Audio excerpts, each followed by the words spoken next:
Love-inspired Suspense and HarlequinAudio present Crime Scene Secrets by Maggie K. Black, performed by Sarah Tyndal.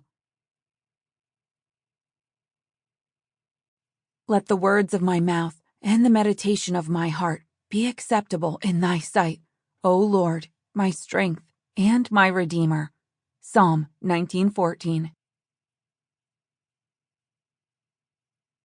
With thanks to our new Fearless series editor, Katie, for taking all of us on and piloting us through her first LIS K9 series. Chapter 1. The sweet scent of yucca flowers filled the warm June air as Ophelia Clarke pulled her car up the narrow Sangre de Cristo Mountains Road on the outskirts of Santa Fe, New Mexico. An early sunset spread across the endless sky above her in a breathtaking array of orange, pink, and purple brush strokes. To her left, a playful goat-shaped sign beckoned her to visit the Cherish Ranch petting zoo. Tempting. Instead, she turned right through a large archway that welcomed her to the ranch's wedding venue and the marriage of her second cousin, Jared Clarke, to his new bride, Gabrielle Martinez.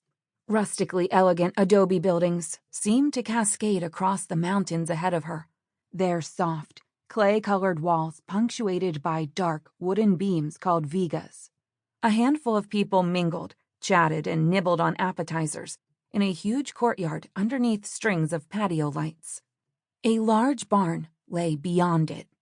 She parked her small car at the main building, in between two far more lavish vehicles, each of which Ophelia guessed cost more than she made in a year in her job as a crime scene investigator for the Santa Fe PD's crime scene unit. Then she took a deep breath. As much as she loved her cousin Jared, their personalities had never really meshed. She'd always felt far more comfortable stepping under yellow police tape in a full-body, white protective jumpsuit than she did standing around hobnobbing with his wealthy friends in a sundress and sandals. Not to mention her beloved great-aunt Evelyn, who was like the grandmother she'd never had, also had an incredible and accidental knack for making her feel inadequate. Lord, please protect my heart and my mind from getting all hung up on what other people think of me, even the opinions of well-meaning people I love. She tossed her long blonde hair out around her shoulders, stepped out into the hot, dry air, and heard a voice screaming her name. Ophelia! The woman's panicked voice seemed to be coming from all directions at once. I'm so glad you're here. There's been a terrible crisis and I need your help. Ophelia yanked her phone from her pocket and was about to dial 911 when she saw Gabrielle running down a narrow flight of steps toward her. What happened? Ophelia hastened to her. Everything okay? No! Gabrielle shook her head and bell-shaped yellow yucca flowers tumbled from her intricately braided black hair. Chloe didn't show up. Who's Chloe? Ophelia asked. Is she okay? She's my roommate from Albuquerque. Gabrielle's well-manicured hand grabbed her by the arm and started dragging her up the steps toward one of the buildings. Words poured from the bride-to-be's lips so quickly Ophelia could barely catch them, let alone make sense of what she was saying. The rehearsal starts in 30 minutes, but when Nolan went back to the hotel to pick her up, Chloe still hadn't checked in yet.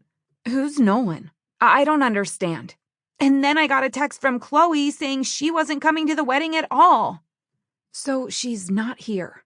Then where was Gabrielle dragging her so quickly? What was she so panicked about? Where is she? What happened to her? I have no idea, Gabrielle said. She stopped before a door that seemed to be made of 4 horizontal planks of wood with huge metal hinges. The sign on it read, Wedding Party Only. Gabrielle pushed it open. Thankfully, Jared's grandmother said you'd be happy to rescue me. From what? But the words had barely left Ophelia's lips when she stepped through the doorway and saw the ruffled monstrosity of lavender chiffon that hung alone on a clothes rack in the middle of the room. Oh, no. I told Gabrielle that you'd be happy to help her out of her little crisis. Evelyn's voice rose from the corner of the room. Aren't you, my dear? Sample complete. Ready to continue?